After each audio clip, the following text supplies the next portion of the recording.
بسوي شغلة ما أدري ليش بعض المشاهير ما يحبون يسوونها. بارت 3. إذا أنتم للحين مو ضايفين هذول الحسابات إيش ناطرين؟ بمجال الميك اب جناين.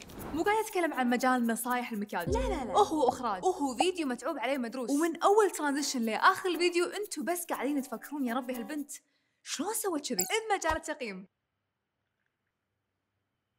إلك وهي منير، ركزوا معي، أنا قلت تقييم وسكت، ما قلت تقييم أكل ولا تقييم أماكن، لأنه هو حرفياً يقيم كل شيء، حتى أنواع اليوزر نيم يقيمهم. بمجال الحياة ريم، هالإنسانة هذه تتكلم عن كل شيء سوته وفاتها، وعاد أكاونتها متروس أشياء هي جربتها بنفسها، وتتكلم عنها وتقول رأيها سواء حبتها أو لا، وأحلى شيء فيها أن تقول رأيها بكل صراحة، وأبداً أبداً أبداً مستحيل تجامل. بمجال الأكل معاذ. هذا الإنسان كل يوم يصدمني بإبداعه، ما يسوي ريفيو على الأكل وبس، يبا حتى ريفيوات جوجل مابس يقراها ويقيمها معاكم، جدا صريح، كلش ما يبالغ برايه بالأكل، والصراحة كل شيء جربته منه كان خيالي.